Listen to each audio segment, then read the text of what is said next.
Welcome to the Agents Lounge podcast, where we talk all things real estate with the industry's top performers. Join us as we dive into the inspiring journeys of successful agents and uncover the secrets to their success. Whether you're a seasoned agent or just starting out, we got the tips and tricks to help you navigate the world of real estate. Brought to you by Integrity Comfort Solutions. So grab a seat and join us in the Agents Lounge. Welcome back, everyone, to the Agents Lounge, a podcast where we sit down with successful real estate professionals to hear their stories, learn their strategies, and gain insights into this dynamic industry. I am your host, Marco Salinas, and joining me today are a couple of very special co-hosts. First of all, I have Mr. Francisco Bermudez Jr., and we make sure we include the junior. He is the owner of Integrity Comfort Solutions. As well, joining us, we have his operations manager, Mr. Nathan Gaylor. Say hello, Nathan. Hey, how's it going? And say hello, Francisco. I forgot to give you that everyone. opportunity. Okay, very good. So I'm excited to introduce our special guest for today's episode. Her name is Miss Brenda Garcia. She is the team lead with Empire Real Estate, a top-performing real estate professional. And she has been in the industry for a few years now, right? You're not a newbie. You're not brand new. You've been around. Seasoned agent. She's seasoned. She has experience, and she knows what she's talking about. Brenda, welcome to the Agents Lounge podcast. Woo, I'm excited to be here. Awesome. We're so excited to have you, and we're looking forward to getting to know you better and learning a little bit more about your real estate journey so far. So let's dive in, shall we? Yes. Okay, no pressure. No pressure. No pressure. This is just a fun conversation. So let's start with this, Brenda. Tell us a little bit about your journey and how you entered into the real estate world and how you ended up where you are today with Empire Real Estate. Okay. So I'm going to go back to the day. But honestly, I have to say that my dad has had a lot of impact into where I'm at right now. As soon as I graduated college, I was looking into purchasing a house. And obviously I wasn't ready. I was young. I think at that time I was 22. Okay. And I was trying to purchase a house because I needed to stop renting. And my father approached me. He's like, hey, we need to get you into a house. Sure. So we started that process. I was with a realtor, friend of ours. Keep talking. Yeah. I was like, geez. I started with a realtor friend of ours. There you go. Okay, live action There shot you real go. quick. Yes. So I couldn't find what I was looking for. I was young at the moment. I didn't want for my dad to purchase that property for me. I wanted to do it on my own. So I told my dad, you know what, I'm going to hold off. But throughout that process, that interests me. And I was like, well, you know what, that looks really interesting. I even told my realtor, hey, how did you get your license? How did you get started? She sent me that info. And sure enough, it took me 6 months to get my license. It was a little bit harder because I was trying to get into master's degree for my career at that time. But I leaned more towards real estate. It took me 6 months to get my license. And then after that, I rolled with it for 4 years part-time. And then after my fourth year, I went full-time real estate. Oh, wow. I love that. Yeah. So during that 4-year period, you had another career? Yes. And this was like the real estate was somewhat of a side hustle. A side hustle. At that moment. Yes. Okay. Yes. And then eventually you were like, I need to go all in with this thing. Like, right. Did you just start getting so busy? Yes, I saw the potential and I was like, you know what? And then I started, that's throughout my 4-year career. My first year in real estate, I met Janet.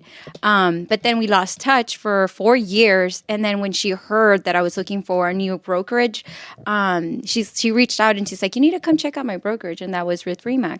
And sure enough, I started doing business with her, which led now to the Empire Real Estate team. I love it. Yeah. So it's been a process. It's been a process. That's awesome. I want to know what Francisco thinks about it. What do you think, Francisco? Tell me what you think about Janet. You're very quiet. Yeah. Well, I've known Brenda for, 2 years? 2 years now, yeah. Yes, Okay. We installed their AC at her home. Which they're great. We managed to do some service in some of her properties, but we've worked with her team, with Empire, and they're a great team. They're always on social media providing great educational info and stuff. Yeah. For their clients. Yeah. Sure. Yeah. Top notch, right? Yes. Okay. So let's go a little bit deeper now, Brenda. I want to know, how do you approach finding and working with clients? Do you have a system in place to, I guess, find new leads? Is it mostly referral based? Like, what's your process for doing that right now? Okay. So, I mean, being in the industry now, 9 years, it's more, our business is more referral based, but we try to nurture our people, our past clients, our future clients, our current clients. But with that, I mean, every month we're doing something different for them. So I feel like if we take care of the people that already know us, we're going to get some kind of referral or an invite to something like per se, we just had I just had a closing 2 months ago, and my clients are having a birthday party. And I mean, for me, it's just like, wow, like they're inviting me, they're having me be part of their family's events.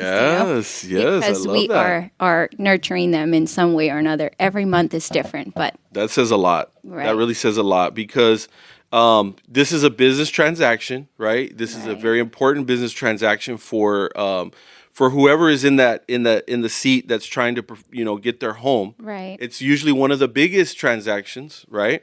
But if you do it right and you take care of people, they typically are like, this person, they're like exceptional. They go above and beyond, and then you start gravitating from just a business relationship into more of a personal. Right. And then that's obviously what you're doing when you get invited to the barbecue. Right. It's like, that's when you've made it. Mm-hmm. Right? No, right. Yeah. So that's awesome. I love that.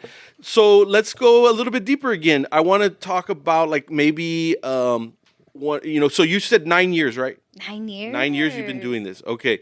So I'm sure you've had a decent amount of memorable, transactions over the years, right? Are there any of them that stand out, that really, really stand out in your mind over the last 9 years as memorable for whatever reason? I'm going to say good or bad. Okay. I'm going to open that up. Like, you could go either direction. Is there anything that really, really like, oh, that one right there? Yeah, I'll never forget that transaction. Again, good or bad? Okay. You get to pick, but no names. I want one of both. You want one of both. Okay, so I have I this came to my mind because I was talking to one of my new clients who is a first-time home buyer.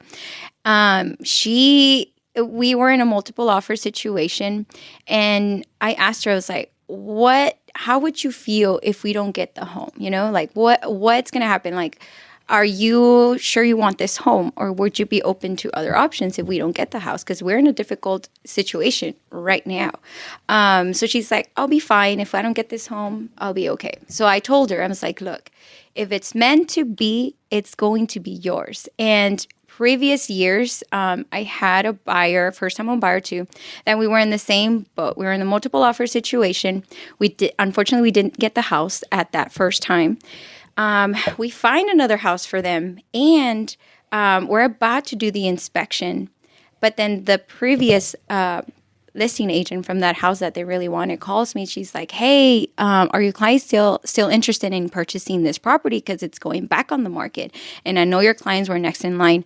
So I called my clients right away before doing the inspection on that second home. And they're like, we don't want that second house. We want the first house that we wanted. So we go back, and sure enough, we do the inspection. Everything goes smoothly, and they're like so happy. They're like, "Oh my God, I can't believe it!" And I was like, "What did I say? If it's yours, it's going to come back. What's meant to be yours will always be yours." Yes. So I've had situations like that has happened, and I just let my clients know from experience, it hasn't happened just once. It's happened multiple times where properties sometimes it doesn't work for that client for one thing or another. So it comes back to you. Sure. So don't get in, it's like love at first sight, it's like, you can't, if it's not yours, like, you know what, just let it go. Right. Find another one. Right.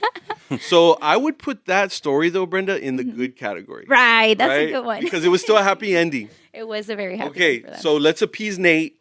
Let's give him his wishes.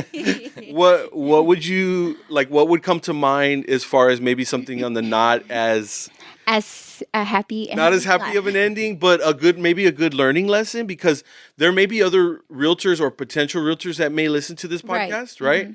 And so they may be, because my next question is actually going to be about what kind of advice that you would give to someone starting out in the real estate. So let's tie those two together. Okay. Let's tie those two questions together. Tell me about a challenging story, and let's keep that like as if there was a brand new agent listening. Okay. You know, because one thing I know about you and Empire, you guys are definitely like finding some very talented agents. Right? Y'all are finding some really good, very, very good agents. Talented. Some of them are brand new. Some of them are experienced. Right. But you guys are definitely bringing some people over to your team, and your team is growing. Because you and I are friends on social media as well, and I see y'all. If it's not you, it's your homie Eddie. If it's not the homie Eddie, it's Janet. Everybody's sharing, like, check it out. We've got growth. Okay. Right. So these people may very well be listening. Okay. So tell me maybe about a challenging story. And then from there, I want you to just go straight lead into what kind of advice do you have for these people that are already like in it, just starting or considering? Okay. Perfect. So, I mean, loaded question. I mean, that question is a little difficult to answer because I feel like every closing, every transaction per client is just going to be different. None of them are going to be the same. So we experience them like, okay, so we just went through this one. Even though the happy one that I said was a happy ending, didn't mean that was difficult. I had to talk to my clients, educate my clients, and it's like, hey, well, it wasn't this one. Maybe it'll be the next one, right? But, and they were sad for a while, and we didn't want to look at homes for a little bit, right? But I feel like they were first-time home buyers. So going back to first-time home buyers, you always have to educate them because they are going to tell you, hey, I want this, this, and this, and this, and this. Like, oh my God, you got the perfect home, but you only pay this? Okay. So you got to prepare those first-time home buyers that this is their first home. They're only going to be there between 5 to 7 years, or even a little bit less. And obviously, we're here not just as realtors, but it's also like, hey, in the future, you want to grow, you want to expand, you might get married, you might build a family. Maybe it's just a couple, or maybe it's just a single lady, and you want to get married, you want to expand. So your family is going to grow. So eventually, you're going to want to purchase a new property, a bigger home for you guys, right? So going now to the next question with our new agents is that's how at least that's how I try to teach them and have them. Hey, whenever you meet with the first time home buyer, you want to be able to let them know, hey, this is just your first home. Think about it as your investment home. You might be able to, maybe if you are in a financial stable situation, you might be able to keep the home and rent it out. And that'll be in your investment portfolio, and then buy a bigger home. Yeah, use it as like a stepping stone. Right. Yeah. Yes. Yeah. How many of these podcasts have you done? Because one. You answered that like, man. See, Brenda's like one of those that tries to pretend like she's real shy, like, but then when she gets on the mic, she's like superstar. Man, I'm gonna start getting ready. This super red. I think you're ready for TV. Let's transition to TV. Do better makeup though. I'm just kidding. No, that was an amazing answer because you did exactly what I asked. You like tied in the challenging thing, you tied in the good thing, and then great advice for new realtors because they need that. They also need that heads up, right? Right. They need to be able to have the proper expectations as well because sometimes, and correct me if I'm wrong, but I think the real estate market gets glamorized like in television and different things, and it makes it seem like it's very so easy, right? And you're just making money, and the deals close themselves. Like all we do is just homes or properties, and then it's like, okay, and then I get back and sit and relax. And what about everything else that falls into it, right? How we get there, right? Exactly. So there's obviously a lot that goes into all of this, and that's why I think that these type of podcasts are important because we get to talk about that and give potential new agents a heads up on some of that kind of stuff. Now, let's transition a little different direction. I want to know, it kind of ties in with that a little bit, though, because real estate agents are busy.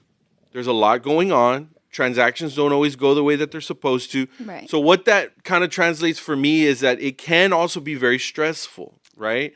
at times. It's not all just fun and games all 24/7, right? And so when you get to the closing table, that's a great feeling, but it takes a lot to get there. Right. And especially in certain transactions. Right. So when you're all busy and things are all crazy, like how do you find a balance, Brenda? I just want to know how Brenda Garcia finds a balance in life with work and family life and, you know, going out, just having fun. Like, how do you balance those out?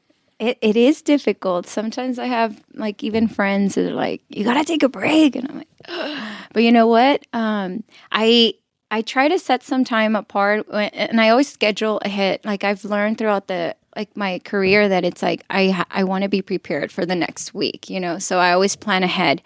I do like to travel, so I make time for that. I always say I'm going to take 4 trips every year, but sometimes it doesn't go that way. But it is important to time block. So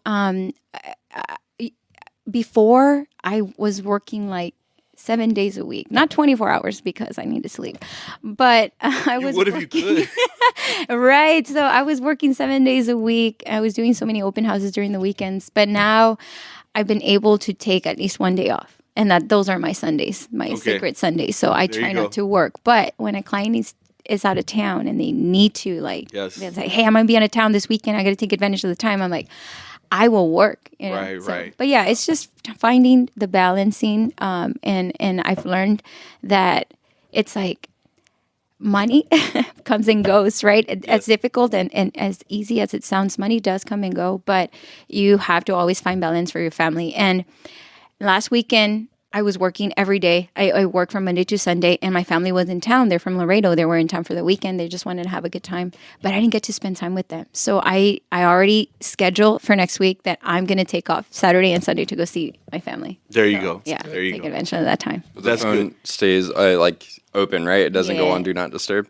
No. Yeah, that's the thing, right? It is a demanding industry. It's technically, it's like it's always on. Right. Right? At any given time, you could be doing something fun, or you could be at the river or the beach. And technically, if there are certain calls that have to be handled. Right. Right? Mm-hmm. Yeah. And no matter what you're doing. No matter what you're doing, you got to take that call. That is something that I think people who are interested in this industry or new to it probably need to make sure they understand that, you know, coming into it, that it can be very demanding. It is. It can be very rewarding. Right. But it can also be very demanding. Yeah. And I'm sure it is the same thing for you guys. No, not Francisco. He just plays golf. Hi, Francis is having the time of his life. Oh, yeah.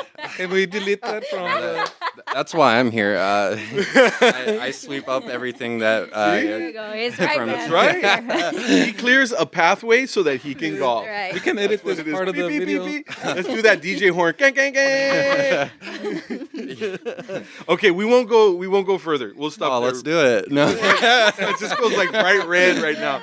It's okay, Francisco. You can accept it. We're gonna do a separate interview just about you, and we'll talk about those things. No, we could do it about Nathan. He's going to say how We got the first half, and then the second half will be him. Okay, back to Brenda, guys. Okay. This is her episode. Let's keep it focused on her. Okay, on a little bit of a serious note, I do see that again, I see the things that you guys are doing. It looks like y'all are very involved in the community in different aspects with Empire Real Estate. Can you talk to me a little bit about the things that you guys are involved in, the things that are kind of important to you from more of a charity, you know, or a community type of a standpoint? Right. So, I mean, we do a lot of events for our clients, or 2 big events throughout the whole year. And they're just appreciation events. We want to thank our clients. Hey, thank you so much for your trust, for referring us to your friends and family, and vice versa to our friends and family too. So we try to do a big event, and it's coming up in June. I think June the 16th. Francisco and Nathan are part of it. Oh, nice. And we're super excited. It's casino night. We've had... Last year was our first year, and we had such a good turnout. And then in November, we always do like a Thanksgiving event, and that's also a big one. We're usually at Cover 3, and it's everything's on us. Just so a big thank you. Yeah. And then in community involvement right now, we've done this 3 years, and we partner up with the food bank in San Antonio. Yeah. And we have big cans, a big what are Barrels. they? Trash cans, barrels, Yeah. right? And then we just collect cans, food cans for the food drive. And we've been at their community facility or their facility, and we've done like what is it called? We pack their foods and then we ship them off. So it's exciting to do all that because we got to think in one way or another, right? I'm a big partner, or at least I always try to involve my team, but I like Habitat for Humanity because I used to do that back in college, and my degree is in architecture, so I like to build and paint. And it's fun, right? It's fun. It's always fun to help, others who can't. 100%. Right? So Feed SA is a huge it's thing. a big one, Yeah. right? Yeah, I went to their warehouse, so we just did a food drive, and it is just huge. Their warehouses, and it literally just looks like a huge Sam's, but it's like It's always, and at the end, I feel like it always feels like, oh my God, I did so good today. You know, like why can't we continue to doing that? And I want to get BNI involved too.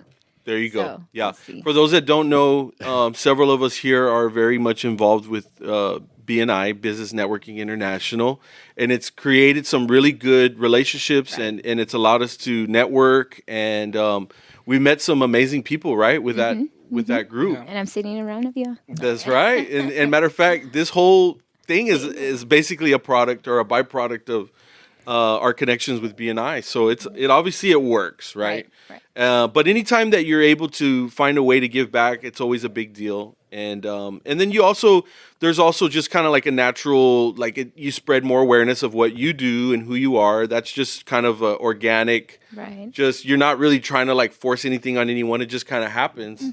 So that's kind of part of the whole you just kind of get rewarded from helping people just naturally, right? Right. So that's really nice. That's really nice.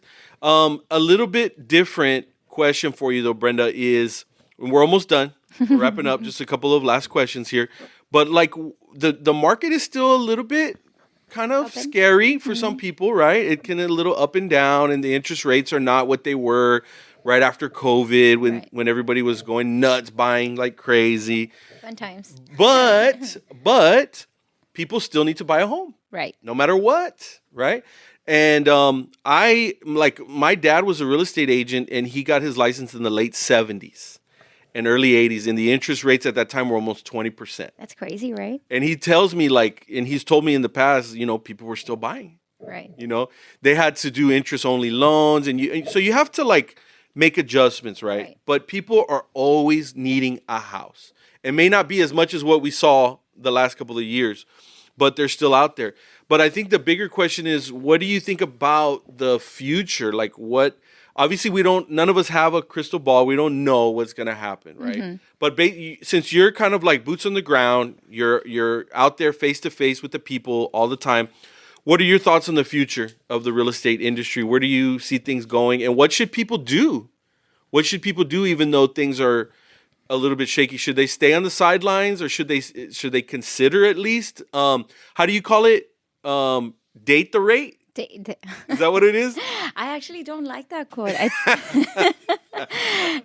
Okay, can you give us a better quote? Right. Yeah, do you have a better version? So, for me, it's like invest now, invest now, refinance later.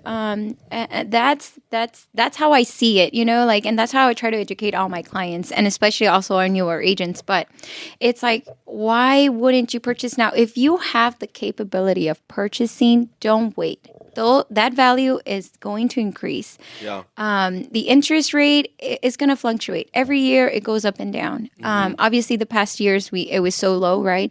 Or half of what it is right now. But you always have the opportunity to refinance. If you see that opportunity, get it. If you like the home and you're able to afford the monthly payments, then do it. That's how I tell my clients. Why are you going to wait? Who told you that those prices are going to go down? Interest rates. I say don't get that. Don't be afraid of the interest rate. Yes. Right. Yes. And I think that, we have a similar situation when they have to buy an AC and they got to get it financed. And Ándale. Banks get stricter. Yeah. Just because they approved you today doesn't mean they're going to approve you down the road, or your job or your situation changes. Right. And that's one of the things that, I mean, I feel that that's one of the challenges right now for real estate is getting people approved. And if they do get approved, like, I feel like they need to take advantage of that situation. Yeah. Yeah. Because the lending criteria is maybe a little bit more challenging than what it was, but it's not impossible. Right. It's definitely not impossible. And good realtors have different tools and there's different products out there, right. So yeah, and and I'm noticing they're bringing back more of like these incentives for first time buyer programs and things that they weren't as necessary when the market was just red hot. Booming, right. Now they're bringing some of those back, and those help a lot. Yeah. Right. But you need to talk to your realtor because your realtor is the one that obviously has that information. Mm-hmm. So if you didn't understand this already, you better call Brenda. Call me right now. That's right. 210. Get her on the line. Get her on the line. No, the good news is, Brenda, is that when we distribute this episode, your contact information will be there. Yes, perfect. Okay? So I promise you that. We're not going to short you. No. We won't shortchange you. I was kidding. Okay, so basically, we're going to wrap it up. We've got a last question here, or a question and a half. Mm-hmm. And this is not really about real estate. We want to just kind of end it on a light, fun note about you. Ooh. So besides going to Fiesta all the time, what other things do you like to do? And when you say Fiesta party, because I don't go to Fiesta. Fiesta parties only, yes. No, if you weren't so busy though, right, with real estate, you might have time for that, but you're too busy. Right. But you mentioned about vacationing. Yes. Okay, so tell me maybe your top 2 vacation spots. Where do you love? Well, I guess I'll say my top 2 places that I've been to. Yes. Last year I went to Turks and Caicos, and that was a beautiful beach. Wow. Very family oriented, but it was also very nice, very beautiful. Too shabby. I recommend it if you guys can go. Excuse me, Rick Ross. But the funny story is quick little 10-second story. Yes, please. We were just walking by the beach because it's an open beach, and we ended up being at the Ritz because we paid for like a cruise, like a little cruise to a different beach, and we got the boat at the Ritz Carlton. So when we get back, we meet some of the people from the bar, and they're like, "Oh, well, you guys can stay here," and I don't know what. And we used their facilities. We used the gym. They even took us to look at one of their rooms. Their rooms was like going for like $1,200 a night. And I was like, "Yeah, we're not gonna stay here. One day I'll come back and stay in y'all." That's not on a Groupon. Yeah, right. I know, right? It was a beautiful beach, but that's one of my nicest trips that I've been to. Wow. And the other one was I went to LA in 2021, and it was to join one of our friends who came out in the movie Suicide Squad, and I was able to meet a few movie stars because he took me to he invited me and another friend. I'm out of here. I can't take it. To their what was it? Their premiere, the movie premiere. It was so we walked the red carpet and it was so much fun. That was a lifetime experience. Yeah. So all that hard work that you do, it really pays off. It gives you some very cool opportunities to do some fun things. Right. So it's like work hard but play harder. Right. Right? That's that right. kind of thing. Mm-hmm. And it makes all of that hard work worth it. Mm-hmm. Very It much does, so. definitely. Okay, one last final question, and I didn't give you a heads up on this because I want to hear okay, I want to hear the real deal. If you could have dinner with any celebrity or famous musician or, anything like that, who would it be and why? Who would it be? Oh, Dead or alive? Let's go alive. alive. Let's go alive. Yeah. Just in case they're listening. In case they want to call me. I'm just kidding. Who would I go for? You know what? I think it would have to be. I listen a lot to country now. Okay. And I like to dance country. I'm not a professional in country, but I love it. I think it would be Morgan Wallen. Okay. Yeah, his music is awesome, and he's a cutie. Just in case he's listening. Just in case you're listening to Morgan. Let's go on a date. No, I'm just kidding. I'm just kidding. My boyfriend's gonna get mad. Oh, I was just gonna say, are you single or No. just so you I can got put it out there? red. So you can put it out there. I got all red. Okay, no, she has a boyfriend, Yes, guys. yes. Okay, but that also gives a little pressure for him to Right? kind of like Step it up. step it up, make sure he's very serious. To grow a mullet? Yeah. Right? Actually, I think he kind of has one a little little bit. There you go. Okay, moving in the right direction. Very, very good. Just need to pick up a guitar now. Right. Exactly. I got red. Guys, Sorry. did y'all have any last final departing words here as we wrap up here with this really awesome episode with Brenda Garcia? I mean, if you're a realtor and you're looking for an amazing team, like definitely reach out to her. I've seen them, like we've done presentations in their office, and the amount of feedback they give to their new realtors. I mean, they give them ideas, support, accountability. That's one of the things that I noticed is that I felt that her team, like they have accountability where like, hey, are you going to show up to this event, or what are you doing this month? And I feel that that's one of the big things that separates her from other brokerage. Yes, definitely. And then everybody has a very nice personality, very easy to get along with. Yeah, they pick some good people. Yeah. It's going good. And just for the record, you can do both residential and commercial. Right, correct. So you're able to assist with both of those. Yes. And you're open to both of those. I'm open to both. Yes. Corrections. We do both. Yeah. That's great. Great. Anything from you, Nate? Any final words? No, I enjoyed it and had a good time. This was a lot of fun, It was guys. fun. A lot of fun. Brenda, we cannot thank you enough. Thank you. We cannot thank you enough for taking time out of your very busy schedule from spending with celebrities to come with us, little people down here. Yeah, right. and spend a little bit of time with us. So thank you again for all your input and everything that you shared. There was some real good golden nuggets in there. Yes. Thank you so much for having me. It was Absolutely. fun. So I think that pretty much does it. And I would say that does it for another episode of the Agents Lounge podcast. We will catch you here next time. Bye, everyone. Bye-bye. You've been listening to the Agents Lounge podcast, brought to you by Airtegrity Comfort Solutions. To learn more about the resources mentioned on today's show or to listen to past episodes, please visit agentsloungepodcast.com.